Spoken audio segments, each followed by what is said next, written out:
Voilà, je vous avais donc promis la semaine dernière de continuer le message commencé dimanche passé.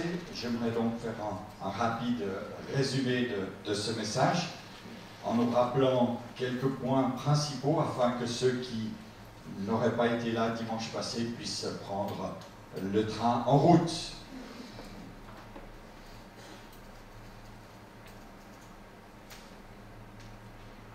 Le sujet que nous avions abordé était celui de l'actualité bien présente dimanche dernier, puisque nous étions dans une période électorale non seulement en Suisse, mais aussi aux États-Unis. Et j'avais intitulé ce message « Regard sur l'actualité ». Et j'avais posé cette question finalement, comment nous-mêmes, en tant que chrétiens, nous vivons ces temps d'actualité, ces temps d'élection, ces temps de votation, ces temps où nous devons faire des choix par rapport à des hommes politiques. Et j'avais ouvert une petite parenthèse sur la démocratie et sur la monarchie. Et j'avais repris cette image que nous connaissons bien de la couronne, symbole de la monarchie, symbole du roi, symbole de la reine, symbole de l'autorité, et puis ces petits pions alignés en rond qui sont les symboles de la démocratie où chaque voix est importante. Et j'avais finalement posé la question de savoir, non pas dans le domaine politique, mais dans le domaine spirituel, par qui et comment nous étions gouvernés, par qui et comment nous recevions des instructions. Est-ce que nous sommes dans une démocratie spirituelle ou est-ce que nous sommes dans une théocratie, une monarchie où Dieu est le roi? J'avais donc fait ce parallèle entre la démocratie et la monarchie au niveau spirituel, et j'étais arrivé à ce point où finalement, dans notre vie personnelle, qui est mon frère, ma sœur, ton roi? Qui est ton roi? Qui est ton roi? Hier, nous avons vécu avec quelques frères un séminaire de formation pour les responsables de l'Église. Et j'aimerais vous citer une parenthèse que l'orateur, docteur dans les Assemblées de Dieu de France, a faite et qui m'a profondément impressionné. Il a dit, lorsque nous sommes, en tant que chrétiens, dans l'Église, nous reconnaissons bien sûr que Jésus est notre roi. Mais nous disons tellement souvent, prince de paix, prince de lumière. Nous parlons de Satan en disant prince des ténèbres. Est-ce que Jésus est notre prince ou il est notre roi? Ne répondez pas trop vite, parce que nous serions tentés de dire « Oh, mais tous les deux, Jésus est mon prince ». Mais finalement, qui détient l'autorité en Grande-Bretagne? La reine d'Angleterre ou le prince Charles? La reine. Le prince, il ne fait que suivre la reine. Un petit peu plus vite que son petit chien, mais il suit quand même. Il n'a pas d'autorité. Et lorsqu'on dit le prince de ce monde, lorsqu'on dit le prince des ténèbres, lorsqu'on dit le prince de lumière, mon prince, mon Seigneur, le prince de paix, nous faisons référence non pas à un statut hiérarchique, à un statut d'autorité, mais nous faisons référence à quelqu'un qui conduit les principes de paix, les principes des ténèbres. Le prince des ténèbres est celui qui conduit les principes des ténèbres. Je referme donc cette parenthèse. Rappelons-nous que nous avons un roi et que nous sommes princes et princesses. Alléluia! Vous êtes assis à côté d'une princesse et à côté d'un prince. Réalisons-le, mes frères et mes sœurs. Et Jésus est notre roi. Et c'est une grâce que de pouvoir avoir ce Seigneur comme roi. Quelques points que j'avais vus également avec vous sur la condition de la monarchie. La condition que le Seigneur nous pose pour être, somme toute, des sujets du royaume. Et puis, j'avais développé le fait que Jésus-Christ est celui qui est notre roi. Et lorsque nous lui appartenons, nous ne sommes pas dans une démocratie spirituelle. Nous ne sommes pas habilités à discuter avec Dieu. Nous ne sommes pas des hommes et des femmes qui pouvons discutailler avec Dieu. Nous sommes ses enfants. Nous sommes des princes et des princesses. Lui est le roi et nous sommes soumis à son autorité.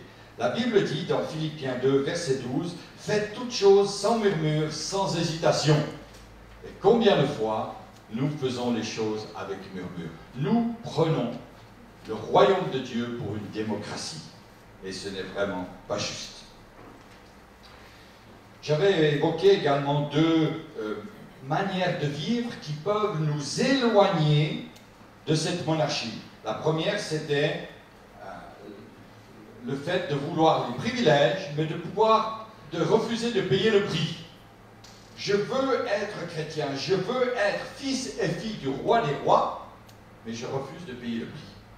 La deuxième chose, c'était de crucifier à nouveau Christ par nos paroles, par nos actes, par nos pensées. Et je viens maintenant au troisième point. Je les ai mis ici.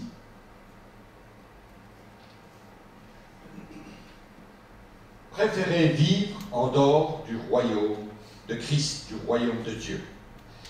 Et la Bible nous donne l'exemple du fils prodigue, où nous connaissons cette histoire, où cet homme avait deux fils, et le plus jeune dit à son père, « Mon père, donne-moi la part du bien qui doit me revenir. » Et le père leur partagea son bien. Peu de jours après, le plus jeune fils, ayant tout ramassé, partit pour un pays éloigné, où il dissipa son bien en vivant dans la débauche. Cet homme, ce jeune homme, ce fils voulait l'héritage de son père pour aller vivre ailleurs, pour le dépenser ailleurs.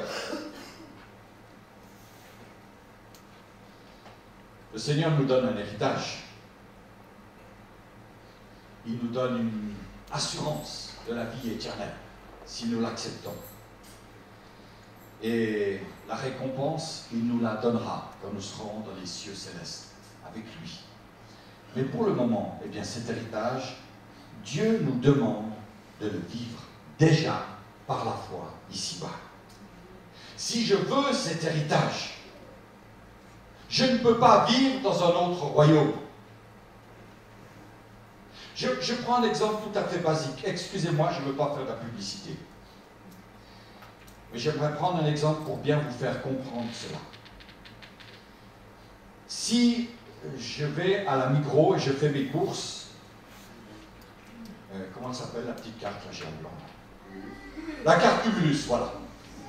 J'ai une carte Cumulus. Je vais à la COP, je ne peux pas utiliser ma carte Cumulus. Vous êtes bien d'accord? Même si vous achetez la moitié du magasin, vous ne pourrez pas utiliser votre carte Cumulus. Il y a des gens qui ont une carte Cumulus spirituelle, celle du chrétien, un héritage. Nous ne pouvons pas aller le vivre ailleurs. Elle ne nous sert à rien à l'extérieur. Nous sommes appelés fils et filles du roi des rois et nous vivons dans le royaume de Dieu, mes frères et mes sœurs. Bien sûr que nous avons des pieds dans le monde. Bien sûr que nous sommes dans le monde. Mais le Seigneur ne nous demande pas de dilapider notre héritage. Nous sommes fils et filles du roi des rois et il y a des choses que le chrétien ne fait pas. Je ne peux pas réclamer la vie éternelle, l'héritage du ciel, sans vivre à l'intérieur du royaume, sans vivre la présence de Christ quotidiennement. Dans Galates 6, verset 8, il est dit ceci: celui qui sème pour sa chair moissonnera de la chair la corruption, mais celui qui sème pour l'esprit moissonnera de l'esprit la vie éternelle. Et puis,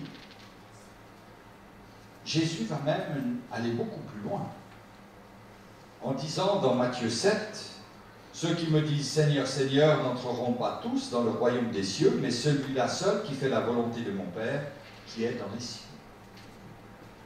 Celui qui se plie au royaume de Christ, celui qui accepte d'y demeurer, il accepte de prendre cette condition, de rester dans le royaume de Christ, eh bien lui recevra l'héritage qui va dans le ciel. Je crois que c'est terrible de pouvoir imaginer cette scène. Parfois, j'ai essayé de me l'imaginer, mais c'est tellement terrible que j'ai enlevé cette pensée de ma tête. Mais c'est une réalité spirituelle. Un jour, nous serons devant le tribunal de Christ. Et là, je n'aimerais pas entendre le Seigneur me dire, mais toi, je ne te connais pas. Tu as prêché en mon nom. Tu as prié pour les malades en mon nom. Mais je ne te connais pas. C'est terrible d'arriver auprès du Seigneur et s'entendre dire, je ne te connais pas.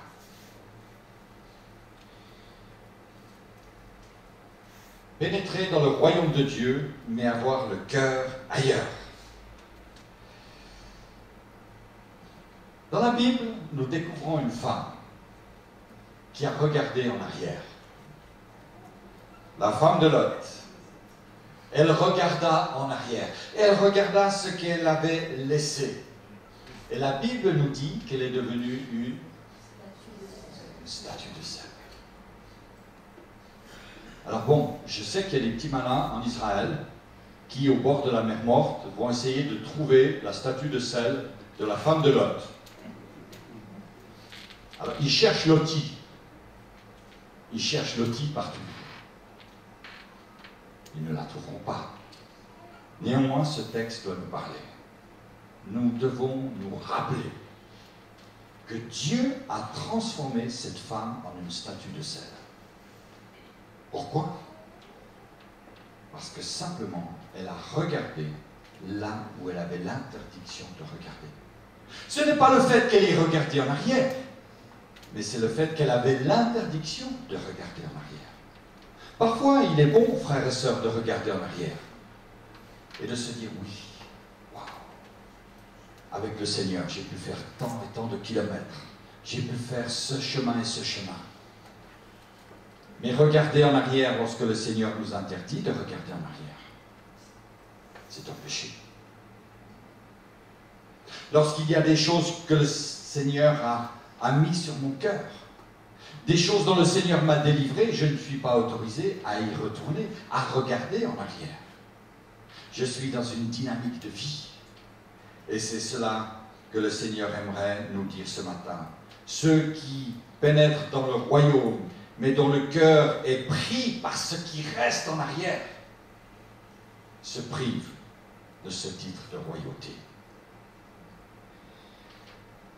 Certains viennent à l'église, mais l'attraction de tout ce qui est plaisir, de tout ce qui est dans le monde les attire. Je suis là, oui, mais il y a toutes sortes de choses qui m'attendent dans la maison. Il y a toutes sortes de choses que je vais faire lorsque je vais quitter l'église. Il y a toutes sortes de choses que je programme dans ma tête pour le week-end prochain, pour vendredi soir, pour samedi soir.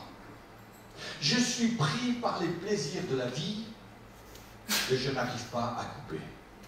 Mes frères, si c'est mes sœurs, si c'est votre cas, venez devant tout à l'heure et on priera pour vous. Que ces liens du passé puissent être coupés. Je sais que vous êtes là ce matin, parce que je vous vois. Mais je ne vois pas votre cœur. Je ne vois pas votre âme. Où est votre cœur? Est-ce qu'il est aussi là ce matin? Où est votre âme? Est-ce qu'elle est aussi là? Posons-nous sincèrement cette question. Paul va dire aux Galates, Ceux qui sont à Jésus-Christ ont crucifié la chair avec ses passions et ses désirs. Cinquième point, la religiosité. Là aussi, la Bible nous donne l'exemple d'un homme qui avait tout pour bien faire. Un homme riche, un jeune homme riche. Et cet homme entend parler du Seigneur. Il entend le chemin de la foi. Et il répond à Jésus, j'ai observé toutes ces choses dès ma jeunesse. Et Jésus va lui dire, mais il te manque quelque chose. Il te manque une chose. Vends tout ce que tu as, distribue-le aux pauvres, et tu auras un trésor dans les cieux. Puis, viens et suis-moi. Évidemment, pour le jeune homme riche, c'était très difficile. La Bible nous dit qu'il devint tout triste, car il était très riche. Je ne crois pas que le Seigneur aimerait que nous devenions pauvres. Ce n'est pas en devenant pauvre qu'on est sauvé. Mais Jésus aimerait simplement dire à chacun de nous, comme il le disait à ce jeune homme riche, change la priorité, change ton cœur. Que ta vie soit transformée. Ne t'attache plus à ton argent, mais change ta façon de voir. J'aimerais vous raconter une petite histoire. Une histoire vraie. C'est d'un pasteur qui, un jour, dans son bureau, voit comme Jésus, un homme riche, très riche, venir pour avoir un conseil. Et cet homme riche était somme toute très malheureux. Il avait tout pour bien faire, mais il était vraiment tiraillé par son problème d'argent. Et le pasteur a eu une image extraordinaire. Il lui a dit, mais monsieur, regardez par la fenêtre. Alors, vous pouvez le faire ici. Vous pouvez regarder dehors. Vous voyez des gens passer. Et cet homme dit, mais oui, je vois par la fenêtre des hommes et des femmes passer. Et puis ensuite, le pasteur va donner à cet homme un miroir. Que vois-tu? Que voyez-vous, monsieur, dans ce miroir? Dans ce bout de verre? Et il dit, mais je me vois moi-même. Juste. Mais vous avez fait des études. Et vous devriez savoir que une vitre et un miroir sont tous les deux composés du même verre. Simplement, derrière le miroir, il y a une mince feuille d'argent qui permet de ne pas voir au-delà du miroir, mais de voir son image. Et le pasteur va dire à cet homme, il y a entre toi et les hommes de la rue, les hommes que tu vois, les femmes que tu vois dehors, il y a cette mince feuille d'argent. Il y a ton argent qui t'empêche de voir ton frère et ta sœur. Je trouve ça extraordinaire. Est-ce que notre argent, est-ce que notre richesse, est-ce que même ce lieu ici, ce bâtiment, nous empêche de voir ceux qui sont à l'extérieur? Mes frères et mes sœurs, ne soyons pas dans l'Église avec un esprit de religiosité, mais avec un cœur ouvert à l'amour de Dieu pour nos frères et pour nos sœurs.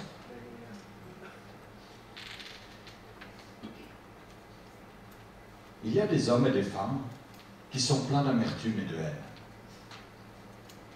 pleins de médisance, pleins de moquerie. La Bible nous parle d'un économe fidèle et prudent que le maître va établir sur ses gens, sur sa maison, pour leur donner la nourriture au temps convenable. Heureux ce serviteur que son maître à son arrivée trouvera faisant ainsi. Je vous le dis, en vérité, il l'établira sur tous ses biens. Mais si ce serviteur dit en lui-même, « Mon maître tarde à venir », Et je paraphrase. Le retour du Seigneur, on l'attend depuis longtemps. Il tarde à venir. Je referme la paraphrase. Mon maître tarde à venir, il se met alors à battre les serviteurs et les servantes, à manger et à s'enivrer. Et le maître de ce serviteur viendra le jour où il ne s'y attient pas, et à l'heure qu'il ne connaît pas, il le mettra en pièces et lui donnera sa part avec les infidèles.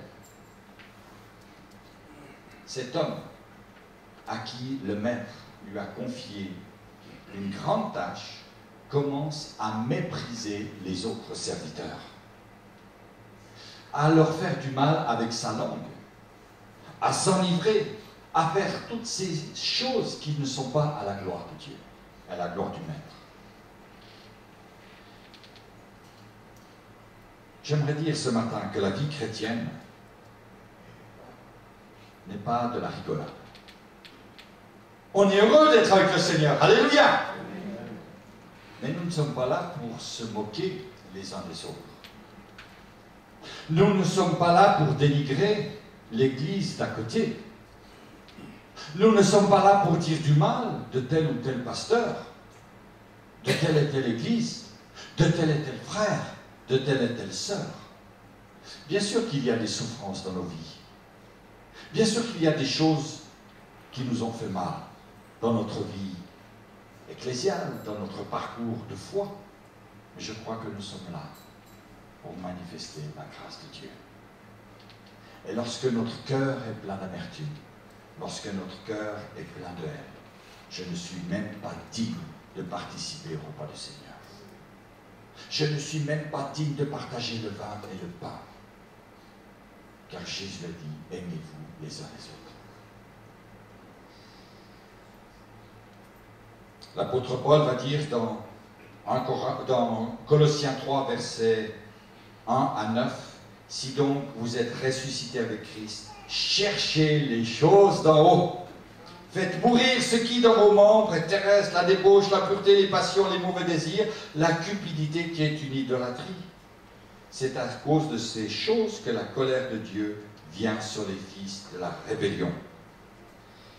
C'est pourquoi renoncez au mensonge, que chacun de vous parle selon la vérité à son prochain. Qu'il ne sorte de votre bouche. Alors ça, ce n'est pas moi qui le dis, c'est l'apôtre Paul. Qu'il ne sorte de votre bouche aucune parole mauvaise, mais s'il y a lieu, quelques bonnes paroles qui servent à l'édification et communiquent une grâce à ceux qui l'entendent. Que toute amertume, toute animosité, toute colère, toute clameur, toute calomnie, toute espèce de méchanceté disparaissent du milieu de vous. Amen. La persécution. Nous sommes aujourd'hui le 11 novembre. C'est le jour où on prie pour l'Église persécutée. Et j'aurais souhaité vous présenter ce matin une vidéo. Malheureusement, je ne suis pas arrivé à la mettre sur l'écran. J'aimerais néanmoins parler de la peur. Parce qu'il y a beaucoup de chrétiens qui malheureusement abandonnent le Seigneur dès qu'ils sont persécutés.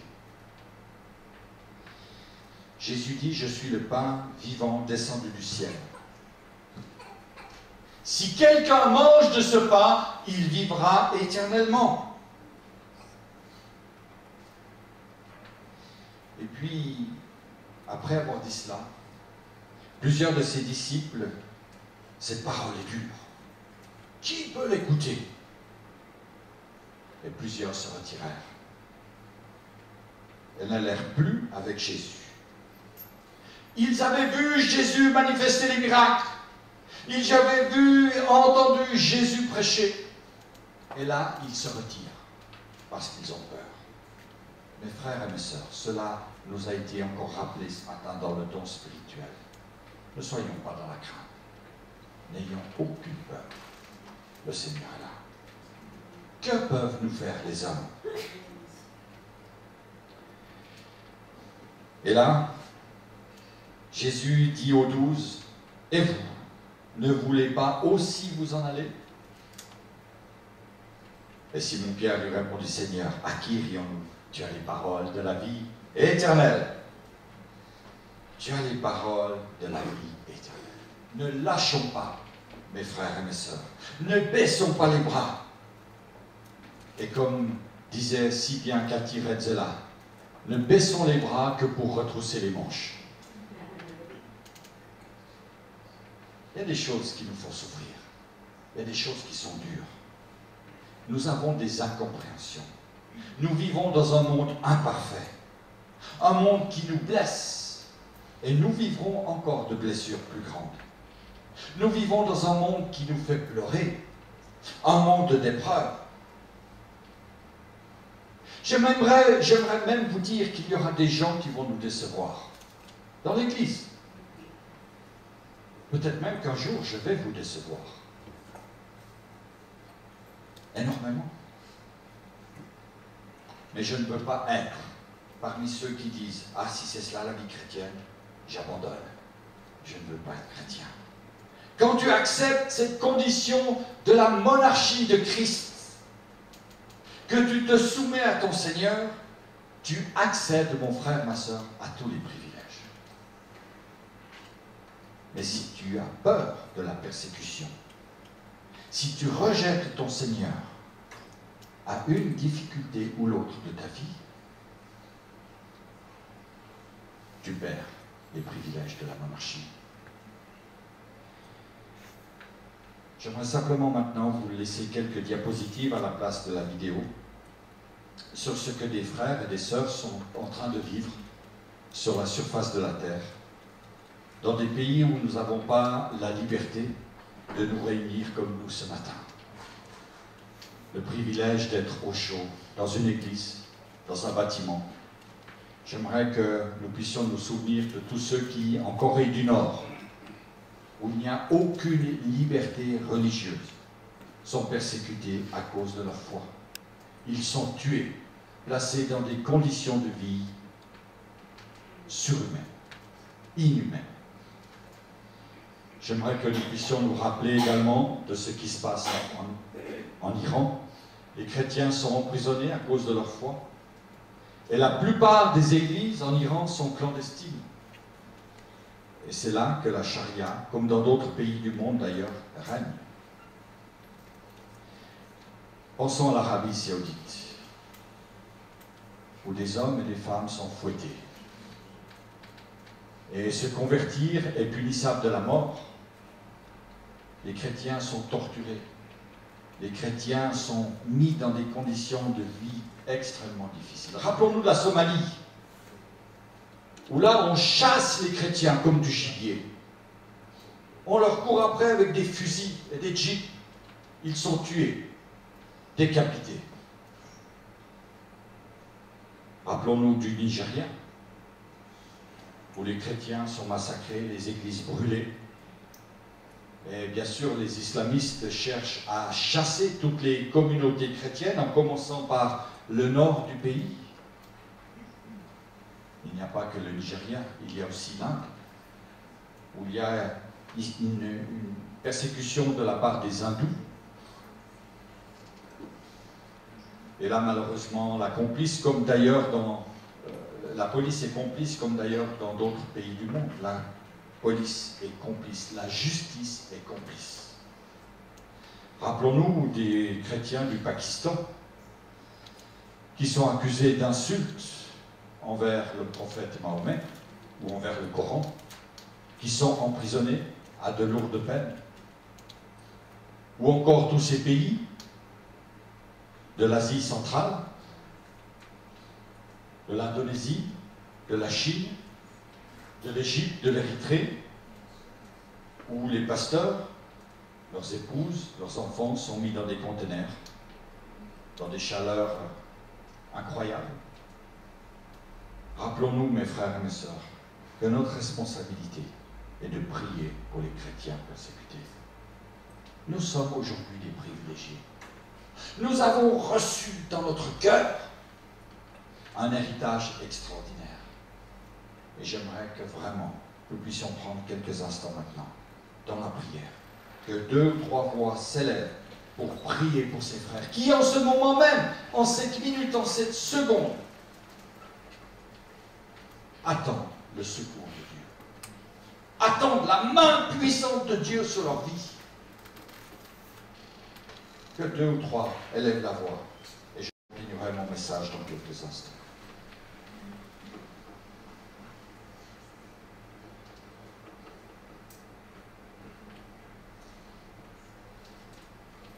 Seigneur, nous invoquons encore ton nom parce que tu es grand. Seigneur, tu as été avec Pierre dans les prisons. Seigneur, nous savons que tu peux aussi libérer nos frères et nos bien-aimés qui sont dans la captivité. Seigneur, nous te prions, Seigneur, encore ce matin. Seigneur, si nous sommes là, Seigneur, pour prier les uns les autres. Seigneur, nous proclamons que tu es grand, que tu peux libérer nos frères et sœurs qui sont dans la captivité. Nous demandons ta grâce, Seigneur, qui abonde sur eux. Au nom de Jésus. Béni sois-tu. Amen. Seigneur, que tes compassions se répandent sur toutes ces persécutions dans tous ces pays, Seigneur, que nous avons nommés, mon Dieu vivant. Nous voyons, Seigneur, tout ce qui se passe. Nous voyons aussi que l'ennemi n'arrête pas. Mais Seigneur, nous avons un Dieu tout-puissant, tout-suffisant, pour intervenir, pour encore soutenir, pour encore, Seigneur, aider. Pour Dieu, que tu nous aides à vraiment intervenir pour la prière, pour l'intercession, pour que le bras de Dieu puisse agir, Seigneur, pour qu'il puisse encore venir, qu'il puisse encore, Seigneur, être glorifié dans ces pays, Seigneur. Soutiens les tiens. Là où ils sont persécutés, garde-les, Seigneur, et protège-les de tout danger. Seigneur, toi seul, Seigneur, la gloire, parce qu'ils se tournent vers toi. Ils te demandent, Seigneur, du secours, et nous savons que tu n'abandonnes personne. Tu es toujours près de tous les tiens, Seigneur, qui invoque ton nom. Nous te remercions au nom de Jésus. Amen. Seigneur, ta parole dit que nous devons souffrir avec ceux qui souffrent. C'est vrai, Seigneur, que tu as pris toutes ces souffrances à la croix. Et tu nous demandes de prier, Seigneur, pour les uns et les autres. Et entendons encore ce matin. Que nous nous permettons, Seigneur, de prier pour tous tes élus qui sont actuellement persécutés dans ce monde. Nous savons, Seigneur, que cette douleur, tu l'as connue aussi, mais ce n'est pas comparable, on ne peut même pas comparer. On demande ta miséricorde, Seigneur, sur tous ces pays. Tout là où tu as mis tout ton peuple, Seigneur, qui souffre en ton nom. C'est vrai que dans le passé, il y a eu aussi des souffrances. Mais nous voyons aussi, Seigneur, que ces mêmes souffrances continuent, ces mêmes persécutions continuent, Papa.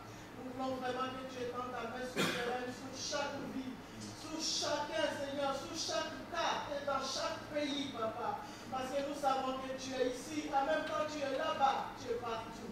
Nous bénissons ton Seigneur parce qu'il n'y a que toi, Seigneur, qui peut donner la paix à ceux qui en ont besoin. Et aussi que tu peux sauver aussi ceux qui en ont besoin. Et tu es capable, Seigneur, de faire ce que l'humain même ne peut pas penser, Seigneur, des miracles. Et nous croyons aussi, Seigneur, que tu es celui aussi qui peut sauver ceux qui peuvent être sauvés. Merci, Seigneur, d'étendre ta main. Et aussi d'élever, Seigneur, ton nom. Alléluia. Dans chaque pays, Seigneur, où ton peuple sont persécutés. Merci, Seigneur, de honorer ton nom. Parce que sans toi, Seigneur, ils ne peuvent rien faire. Sans toi aussi, nous ne pouvons rien faire. Nous voulons vraiment t'apporter tous ces sujets, Seigneur, qui ont été cités, Seigneur, par ton serviteur. Que toi seul, Seigneur, tu prends le flambeau. Toi seul, Seigneur, tu mènes le combat pour eux. Pour la seule gloire de ton nom, au nom de Christ Jésus. Amen. Amen. Comme dans un bon repas, nous allons terminer par un dessert. Un magnifique dessert. Nous avons parlé de la monarchie de Christ. Nous avons parlé des conditions pour être enfant de Dieu, pour être appelé fils et filles, prince et princesse. Et j'aimerais vous laisser maintenant quelques réflexions sur le privilège qui est réservé aux enfants de Dieu. Pierre va dire, humiliez-vous sous la puissante main de Dieu, afin qu'il vous élève au temps convenable, et déchargez-vous de tous vos soucis, car lui-même prend soin de vous. Est-ce que nous réalisons, frères et sœurs, que Dieu prend soin de nous? J'aimerais vraiment que ce soit un amen profond. Amen. Réaliser que Dieu prend soin de nous. Alléluia. Peut-être que ce matin, vous vous êtes coiffé et vous avez vu 3 cheveux en moins. Ils étaient dans le lavabo. Dieu connaît jusqu'au nombre même des cheveux de votre tête. Dieu connaît tous nos besoins. Il connaît tous nos soucis. Et quand un chrétien se met sous l'autorité de Christ, il accède à la toute suffisance de Dieu. Il accède à la toute puissance de Dieu. Il accède à une protection contre tout ce qui pourrait ruiner ta vie, détruire ta vie. Tu accèdes, mon frère, ma soeur, maintenant, à tous les privilèges de cette monarchie. Votre carte Cumulus, elle se transforme en une carte de privilège. Waouh! J'ai accès direct à la direction, à mon Père céleste, à celui qui pourvoit, celui qui tient l'univers dans sa main, et nous l'avons vu dimanche dernier. Alors, face aux épreuves de la vie qui sont là, voilà ce que nous dit la Bible. Jacques, chapitre 5, verset 11. Nous disons, bienheureux ceux qui ont souffert patiemment. Vous avez entendu parler de la patience de Job, et vous avez vu la fin que le Seigneur lui accorda, car le Seigneur est plein de miséricorde et de compassion. Alléluia. Et lorsque l'épreuve est là, je reste confiant, car je sais que mon roi règne. C'est avec assurance que nous pourrons dire, le Seigneur est mon aide. Je ne craindrai rien que peuvent me faire un homme. C'est l'auteur de la lettre aux Hébreux qui le dit. Heureuse celle qui a cru, parce que les choses qui lui ont été dites de la part du Seigneur auront leur accomplissement. Dieu nous a donné des promesses. Elles auront un accomplissement. Elles auront un accomplissement.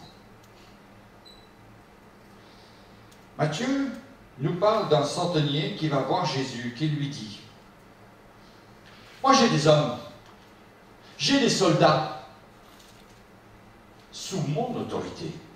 Je dis à un fait et il fait. Je dis à l'autre va et il va. » Le centenier avait affaire à des hommes qui lui obéissaient. Et ce centenier savait également que Jésus avait autorité pour donner des ordres. Qu'il avait autorité pour éloigner de chacun de nous, ses enfants, les forces du mal. Et que Jésus, dans sa grâce, nous délègue cette autorité. Mes frères et mes sœurs, lorsque nous sommes attaqués, c'est au nom de Jésus que nous pouvons remporter la victoire. C'est un privilège. C'est un privilège. Et bien sûr, un autre privilège, c'est celui d'avoir sa récompense. Quand tout ici-bas aura terminé d'exister. Dans le ciel, j'aurai une récompense. Heureux l'homme qui supporte patiemment la tentation. Car après avoir été éprouvé, il recevra la couronne de vie que le Seigneur a promise à ceux qui l'aiment. Et face à la maladie, qui est là, qui nous guette si facilement. Jacques 5, versets 14 et 15. Quelqu'un parmi vous est-il malade? Qu'il appelle les anciens de l'Église, et que les anciens prient pour lui, en loignant d'huile au nom du Seigneur. La prière de la foi sauvera le malade, et s'il a commis des péchés, lui sera pardonné.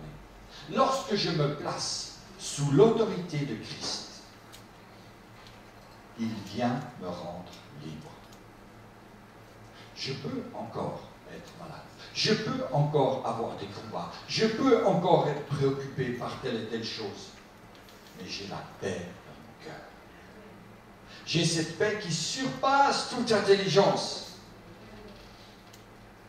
Et lorsque l'ennemi vient me rappeler ma vie passée, j'ai le droit, et je dirais même j'ai le devoir de lui dire tais-toi. Tais-toi. J'ai cette autorité pour lui dire tais-toi. Je suis dans le royaume de Christ. Je ne suis plus dans le royaume des ténèbres. Je n'ai plus affaire au prince des ténèbres. Je suis fils et fille du roi des rois.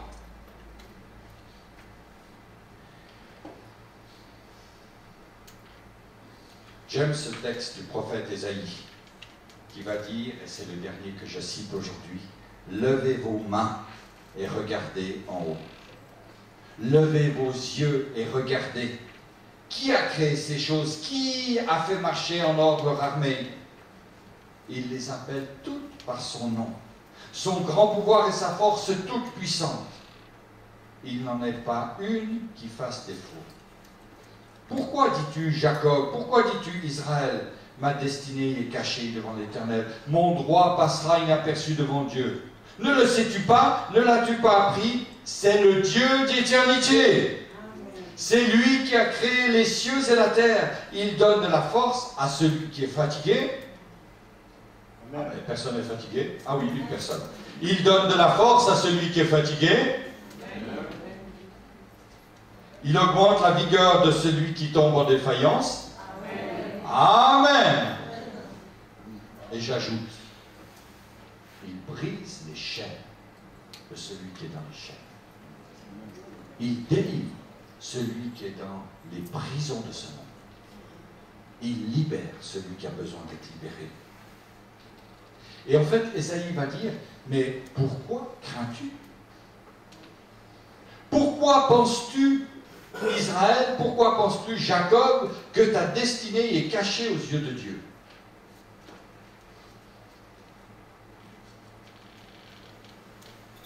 J'ai entendu quelqu'un me dire un jour, mais pasteur, Dieu m'a oublié. Dieu m'a oublié. Non, Dieu n'oublie personne. Ta destinée est dans les mains de Dieu. Bien sûr que tu ne vois pas tout, que tu ne sais pas tout. Mais son regard, le regard de Dieu est sur toi. Ne sais-tu pas que le Seigneur a créé les extrémités de la terre? Ne sais-tu pas qu'il a créé toutes choses? Qu'il tient toutes choses dans sa main? Ne sais-tu pas que ce roi, mon frère, ma soeur, a autorité sur les choses de ce monde? Quand Jésus t'a sauvé, quand Jésus a saisi ta main, qu'il t'a amené dans son royaume, dans sa monarchie, dans sa royauté, quand tu as accepté cette monarchie, quand tu acceptes de vivre les conditions du royaume, selon ce que nous avons vu ce matin, tu accèdes au privilège de cette autorité. Tu n'as pas affaire à un roi de ce monde. Tu n'as pas affaire à la reine d'Angleterre. Tu n'as même pas affaire au roi de France, puisqu'il y en a, paraît-il, encore un tout petit. Il est roi. Tu as affaire au roi des rois. Alléluia. Tu as affaire au roi des rois. Tu accèdes à ce privilège. Et cette autorité, l'autorité de Dieu, l'autorité du roi, elle n'est pas là pour te détruire. L'autorité de Dieu, elle n'est pas là pour te faire du mal. Mais l'autorité de Dieu, elle est à ta disposition pour te garder. Elle est là pour te guérir. Elle est là pour te délivrer. Elle est là pour calmer chaque tempête de ta vie. Elle est là, l'autorité de Dieu, pour parler à la maladie, pour parler à la fatigue. Elle est là pour que tu te dégages de toutes ces choses. Elle est là pour que tu puisses être libéré et ne plus vivre dans l'angoisse. dans le doute, dans la crainte. L'autorité de Jésus, l'autorité du roi est toute suffisante pour toi. Accepte-le dans sa vie comme le roi. Ne discute pas comme dans une démocratie avec Dieu. Tu as reçu l'autorité, mets-la en action et tu verras combien Dieu t'accordera des privilèges. Amen. On incline nos têtes. Seigneur, nous nous inclinons devant toi. Nous réalisons, Seigneur, que souvent nous avons voulu marcher selon les règles de ce monde, selon les principes de ce monde. Nous avons, Seigneur, marché éloigné de toi. C'est vrai que nous te connaissions, Seigneur, mais nous avons négligé ta royauté. Nous avons négligé ta souveraineté. Nous avons négligé ton autorité. Et ce matin, Seigneur, nous voulons nous tenir devant toi, dans ta sainte présence. Nous voulons nous lever dans ta présence. J'aimerais demander à l'Assemblée de se lever. Nous voulons nous lever devant toi, Seigneur, comme des sujets devant la majesté. Et nous voulons te dire, Seigneur, ce matin, nous acceptons tes conditions. Nous acceptons, Seigneur, de saisir par la foi l'héritage merveilleux que tu nous donnes. Et nous te demandons ce matin de nous revêtir de cette autorité afin de tenir ferme contre toutes les attaques du diable.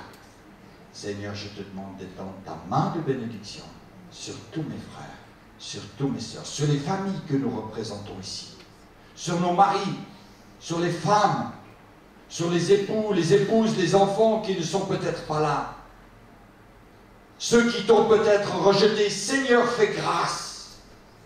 Donne-nous cette autorité de rejeter tous les mensonges du diable et de pouvoir ainsi nous approcher de toi et de saisir tous les privilèges qui sont réservés à tes enfants. Seigneur, merci parce que tu es fidèle et bon. Amen, amen et amen.